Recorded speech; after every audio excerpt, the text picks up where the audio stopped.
If you grew up in America in the 1950s or the 1960s, there was a smell that meant Saturday. Not breakfast, not cut grass, plastic, hot, faintly sweet, clinging to your fingers long after you'd set the pieces down. The smell of a Revell kit fresh out of the box. A P-51 Mustang, a USS Missouri, a 32 Ford hot rod with a chrome engine you'd never actually paint because the chrome was already perfect. Kits that many children could buy at the 5 and dime, that came in a flat box with artwork so dramatic it made your chest tighten before you'd even open the flaps. Revell was not just a toy company. For 3 decades, it was one of the companies that taught American children what history looked like when you held it in your hands. One of the largest model kit manufacturers in the world at its peak, and one of the most trusted names in the hobby.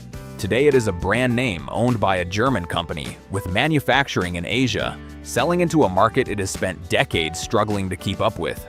To know how that happened, you have to start not with plastic, but with balsa wood, and a man in Venice, California, who saw the future before almost anyone else. The year is 1943. Lew Glaser is running a small company called Precision Specialties in Venice, California. The product is balsa wood model airplane kits, the kind of hand-assembled, tissue-covered construction that had been the standard for serious modelers since before the war. They are fiddly, fragile, and time-consuming. They require skill. They require patience. They require a Saturday and most of Sunday. Glaser is watching the war the way every manufacturer in America is watching it. Not with dread, with calculation. When this war ends, there will be millions of men who flew those planes, serviced those ships, drove those tanks. They will come home. They will have children. Those children will want to know what their parents did. And the technology to give them an answer, accurately, cheaply, at scale, is almost ready. In 1945, Glaser renames his company, Revell. He is watching injection molding the same way manufacturers on the other side of the Atlantic are watching it. A machine that can reproduce a shape with perfect fidelity thousands of times at almost no cost per unit. The question is simply what shape to choose. In the late 1940s, Revell's earliest plastic work included promotional models, items produced for commercial clients rather than retail shelves. The company is learning what the technology can do. By the early 1950s, that learning has a commercial application. The S-100 patrol craft becomes one of Revell's first commercially successful injection-molded kits. Accurate, detailed, affordable. Not given away as a promotional item. Sold in a box, in a store, to someone with money of their own. The reaction tells Glaser everything he needs to know. What follows in the 1950s is one of the great product expansions in American toy history. Revell releases aircraft first, because aircraft are what the fathers flew and what the children want. The P-51 Mustang, the B-29 Superfortress, the F-86 Sabre-J, fresh from Korea, still in the headlines, each one in a scale that fits a kitchen table at a price that fits a modest allowance. Many of the smaller kits were priced under $1, and that number was not an accident. A kit that costs less than $1 is a kit a child can buy without asking permission. That decision, made alone at the store counter, turns a brand into a habit. But Glaser is thinking wider than military hardware. He understands something his competitors don't, at least not yet. America in the 1950s is not only defined by the war it just won. It is defined by the cars it drives, the rockets it dreams about, and the culture building around both. In 1957, Revell releases a series of customizable hot rod kits, developed in partnership with car customizer George Barris. Not historically accurate replicas. Fantasy. A child doesn't have to know what a P-51 is to want a flamed 34 Ford with a supercharged engine sticking through the hood. The automotive kits crack open a second market entirely. Hobbyists who had no interest in World War II history, who wanted speed, chrome, and something that looked like rebellion on a shelf. By the end of the 1950s, Revell kits are available in toy stores, hobby shops, drugstores, and variety retailers across America. The name is trusted, the product is consistent, the catalog is growing. The 1960s are the golden decade, not just for Revell, but for the model kit hobby in America, and Revell is near its center. The space race arrives, and Revell responds. NASA hardware, rockets, capsules, and eventually lunar modules, rendered in gray plastic at a scale that fits a bedroom shelf. The country is watching launches on television, and Revell is producing kits that let enthusiasts hold a version of what they just saw. The turnaround from news event to retail shelf was not always immediate, but the intent was clear. Be in the hobby shop before the excitement fades. The catalog is the Bible, a printed document dense with illustrations, updated annually, studied with an intensity that other generations gave to baseball cards or comic books. Hobbyists circled what they wanted. They ranked the subjects. They developed strong opinions about which F4U Corsair variant was most accurate and which PT boat had the better deck detail. And the box art. This is worth pausing on.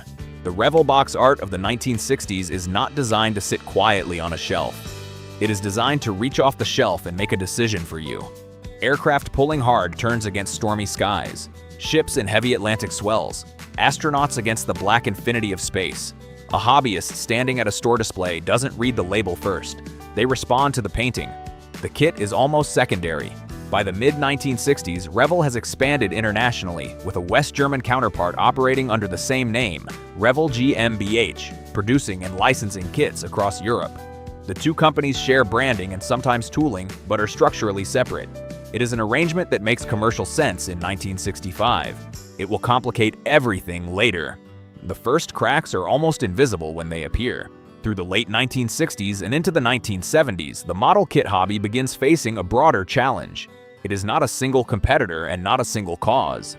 It is a gradual shift in how American children and families think about leisure time and what entertainment looks like. Television had been in American homes since the late 1940s. It was never absent from the Revell era. But as programming expands, as options multiply, as the media environment grows noisier, the quiet Saturday ritual of building something at a table faces more competition for attention than it ever had before. Television is one piece of that. So is a wider toy market that is becoming faster, louder, and more immediately gratifying. Model kits require something that most entertainment does not: patience, sustained attention, tolerance for the part that doesn't quite fit, for the glue that goes on the wrong surface, for the instruction diagram that makes no sense until the third time you study it. These are not defects. They are the product. The difficulty is the point, but they become harder to sell to each new generation when the alternatives keep multiplying. The second pressure is Japanese. Tamiya, a manufacturer based in Shizuoka, begins exporting to the United States in earnest through the 1970s. The comparison in the hobby shop is not invisible. Tamiya products were often seen as more precise than American-made kits, particularly at the higher end of the market. Surface detail, part fit, and instruction clarity were areas where Tamiya gained a reputation that influenced serious hobbyists. Revell and Monogram produced quality kits of their own, and continued to do so, but the perception gap, once established, is difficult to close. For the casual buyer, this doesn't matter yet. Revell is what the hobby looks like to most Americans. But for the serious modeler, the one who spends $20 where a casual buyer spends $2, and who influences what the hobby press writes and what the hobby shop stocks, the conversation is shifting. And in the hobby world, reputation moves before revenue. By the time the sales figures show what is happening on the shelves, reversing course requires money and time that are both running short. In 1978, Revell is acquired by Borden Inc., the American food and chemicals conglomerate. The commercial logic is the logic of every acquisition of a beloved brand by a company that has never made anything like it. Revell has name recognition.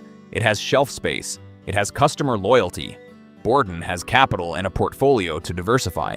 What Borden does not have is any particular understanding of what makes a model kit company work over time. The engineering investment, the tooling cycles, the willingness to develop a new subject across years of research, design, and production before it reaches a shelf. Tooling a new kit is not a quarterly margin. It is a multi-year bet on a piece of cultural territory, and it requires institutional patience that consumer goods corporations rarely sustain. The investment slows. New toolings become less frequent. The catalog, which through the 1960s had been growing in ways that delighted hobbyists, quiets down. And while Revell slows, the world accelerates.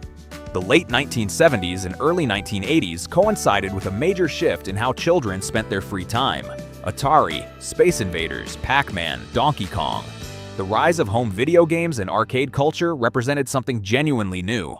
Entertainment that delivered constant feedback, immediate reward, and social participation in ways that a model kit on a kitchen table simply could not replicate. This did not kill the model kit hobby. The hobby is too deeply embedded, too generationally transmitted, too tied to a specific kind of patient, tactile experience for any single technology to erase it. But the pipeline narrows.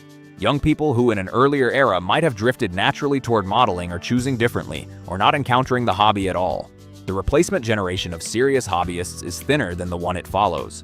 And serious hobbyists are the ones who buy the expensive kits, staff the clubs, write to the press, and pass the habit on. The customer base is aging. That is not a crisis on its own, but it is a problem that requires investment to solve, and investment is not what Borden is providing. In 1986, following Borden's divestiture of Revell, the company merges with Monogram, a Chicago-area model kit manufacturer and Revell's chief domestic rival through the golden years, under the ownership of Odyssey Partners, a private investment group. The combined entity, Revell Monogram, holds one of the largest catalogs in the industry and brings together the two defining names in American plastic modeling.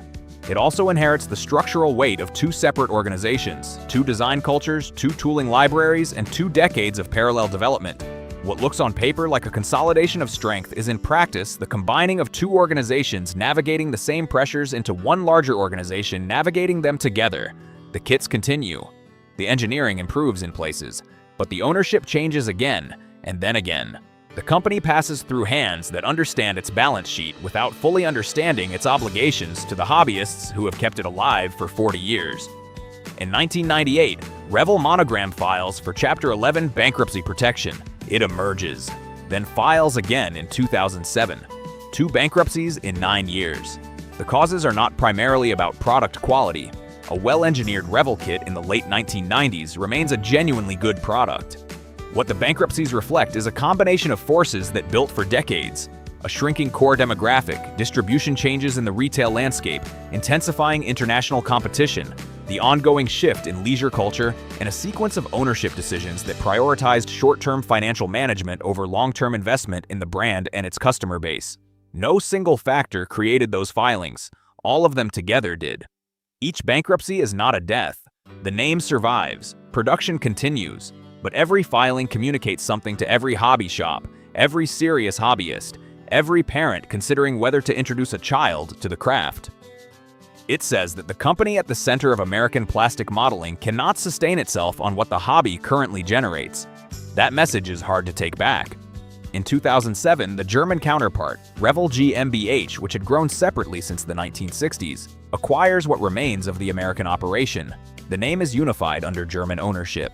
Manufacturing moves primarily to China. The catalog continues. New kits are released. The P-51 Mustang is still on the shelf at the hobby shop, but there is no factory in Venice, California. There are no toolmakers working the night shift in a building where the smell of hot styrene hangs in the air. There is no American manufacturing workforce for which the Revell name is not a brand but a livelihood and a vocation. What Lew Glaser built, the specific institutional knowledge, the manufacturing culture, the chain between designer and toolmaker and hobbyist, is gone. In 2019, Revell GmbH itself files for insolvency before being restructured and continuing operations. The name persists. The kits persist. What does not persist is the thing that made the name worth fighting for in the first place. Here's what stays with me about the Revell story. The decline was never primarily about the quality of the kits. The craft that went into the product, at its best, was never the reason hobbyists drifted away or revenue fell short. What happened to Revell was the result of many things converging over a long time. A hobby that had its demographic peak in a specific post-war moment and found it difficult to fully renew itself with each new generation. A leisure market that changed faster than any single company in the kit business could respond to.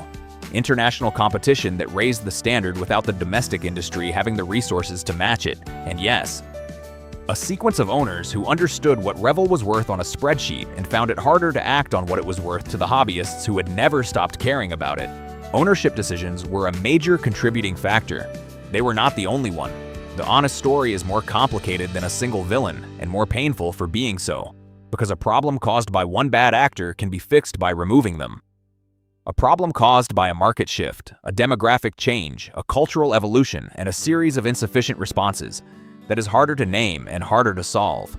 The kits are still on the shelf. The gray plastic parts are still on their sprue tree, still accurate, still recognizably Revell. A child today can build the same Mustang their grandparent built in 1962. That is not nothing. In a disposable world, that kind of continuity is genuinely remarkable.